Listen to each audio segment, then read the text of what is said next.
Assalamualaikum warahmatullahi wabarakatuh. Selamat pagi anak solih-solihah kelas 3 Ibnu Yunus. Bertemu lagi dengan Ustadzah Aisyah dalam pelajaran subtema 1 tema 1. Hari ini Ustadzah akan menjelaskan beberapa materi mengenai matematika, SPDP dan PJUK ya.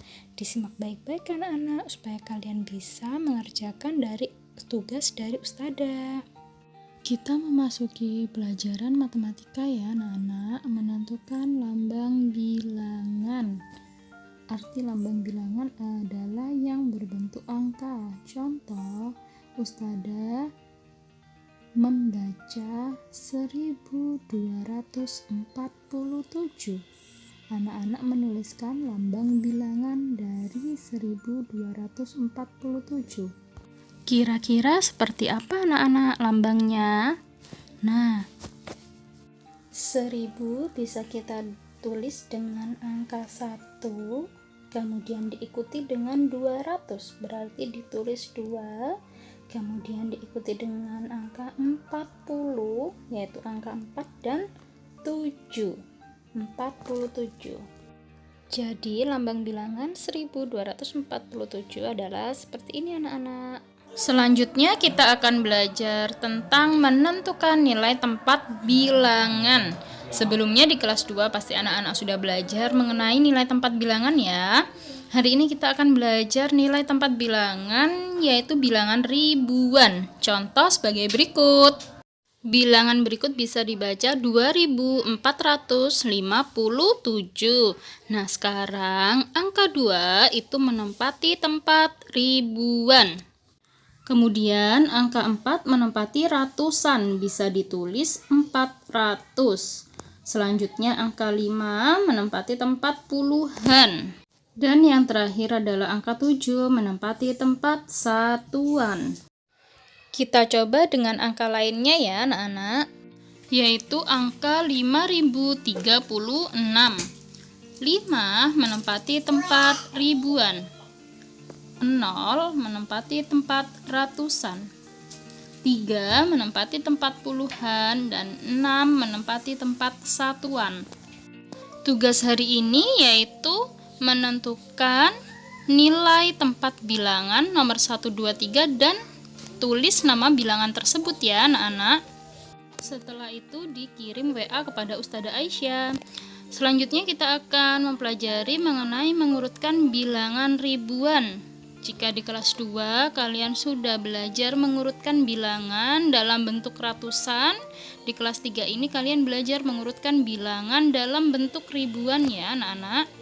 Di sini ada angka 1230, 1320, 1032, 1023 dan 1203. Ustadzah ingin mengurutkan dari bilangan terkecil ke terbesar ya.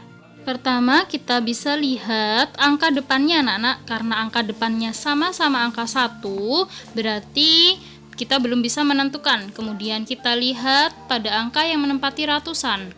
Yang Ustadzah lingkari berwarna merah merupakan angka yang menempati nilai ratusan. Nah, kita cari mana angka yang terkecil. Angka yang terkecil adalah yang 0 anak-anak. Yang terdapat nolnya 2, ada 1032 dan 1023. Kira-kira 32 dan 23 lebih kecil mana anak-anak? Ya, lebih kecil 1023. Oleh sebab itu bisa kita tulis dulu ya. 1023 kemudian baru 1032.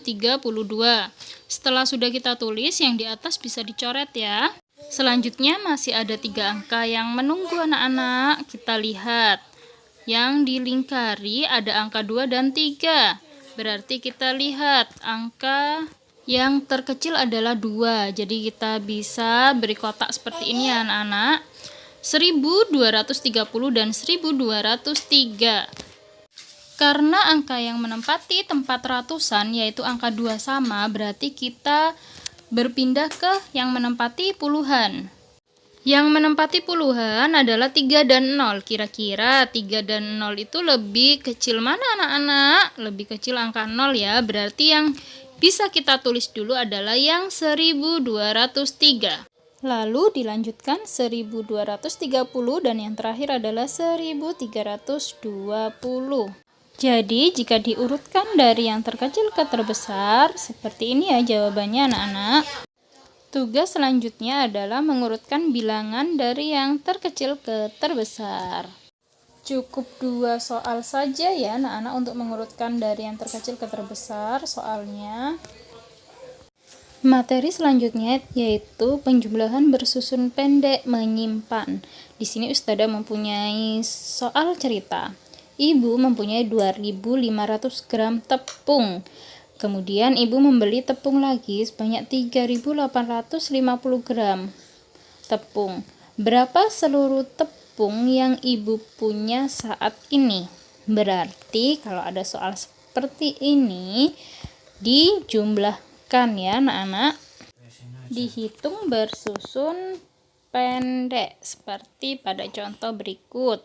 Nah, kita menghitungnya mulai dari satuan atau angka paling belakang, yaitu 0 ditambah 0. Kira-kira berapa anak-anak 0 ditambah 0? Ya, 0 ya. Kemudian setelah satuan, kita sekarang menambahkan atau menjumlahkan yang bertempat di puluhan anak-anak. 0 ditambah 5. Berapa anak-anak 0 ditambah 5? Ya, 5 ya. Sekarang kita jumlahkan yang bertempat pada ratusan, yaitu 5 dan 8. 5 ditambah 8 berapa anak-anak? 13. Nah, angka 13 tidak boleh langsung ditulis ya anak-anak. Yang ditulis dari 13 adalah tempat satuan. Tempat satuan pada angka 13 adalah angka 3. Berarti angka 3-nya yang ditulis, angka 1-nya disimpan. Seperti pada gambar. Nah, kemudian kita akan jumlahkan yang menempati tempat ribuan, yaitu angka 2 dan 3. 2 ditambah 3 adalah 5, kemudian mempunyai simpanan 1 ditambah 1, jadi 6. Jadi jawabannya adalah 6.350 gram.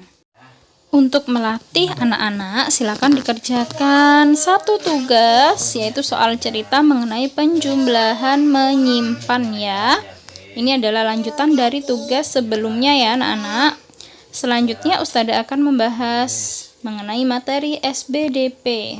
Pada materi SBDP kali ini kita akan belajar mengenai ketukan kuat dan ketukan lemah. Ketukan kuat berada di ketukan pertama setiap garis birama. Sedangkan ketukan lemah berada di ketukan kedua sampai akhir pada setiap garis birama. Dan untuk ketukan kuat ditandai dengan tanda lebih dari. Kita perhatikan contoh berikut ya anak-anak. Yang Ustadzah beri tanda lingkaran berwarna kuning merupakan garis pemisah atau garis birama. Kemudian tanda kotak berwarna biru ini merupakan tanda bahwa menunjukkan ketukan kuat karena berada di awal birama. Kemudian untuk yang Ustadzah beri lingkaran berwarna kuning itu merupakan ketukan lemah karena berada pada ketukan kedua dan sampai akhir. Intinya anak-anak, ketukan kuat hanya ada pada awal birama. Ya, itu saja yang perlu kalian ingat. Selanjutnya kita akan menentukan nilai ketukan pada setiap angka birama. Nah, di sini ada garis kuning pada panah yang menunjukkan bahwa angka-angka tersebut memiliki nilai ketuk sebanyak 1. Karena mereka terdiri dari angka saja. Selanjutnya, untuk garis panah berwarna biru, terdapat angka dan garis di atas yang menunjukkan bahwa nilai ketukannya adalah 1/2 atau setengah. Jadi kalau ada garis di atas angka itu berarti menunjukkan ketukannya setengah ya anak-anak, atau 1/2. Selanjutnya, garis panah berwarna hijau memiliki nilai ketukan sebanyak 2 dikarenakan setelah angka 1 terdapat titik. Pahami catatan berikut ya anak-anak. Jika ada angka saja berarti nilai ketukannya 1. Jika di atas angka terdapat garis berarti nilai ketukannya setengah atau 1/2. Jika setelah angka terdapat satu titik, berarti nilai ketukannya 2. Jika setelah titik ada angka sama dengan nilai ketuk 1. Dan jika setelah angka terdapat 2 titik, berarti nilai ketuknya 3. Coba anak-anak kerjakan soal berikut ya, lalu di WA-kan ke Ustazah Aisyah. Tentukan nilai ketukannya. Dari angka 243, garis birama 4.5, garis birama 1 titik-titik. Alhamdulillah kita telah berada pada penghujung pembelajaran hari ini. Terima kasih anak solih-solihah sudah menyimak pembelajaran dari Ustazah. Kurang lebihnya Ustazah mohon maaf. Ustazah akhiri. Wassalamualaikum warahmatullahi wabarakatuh.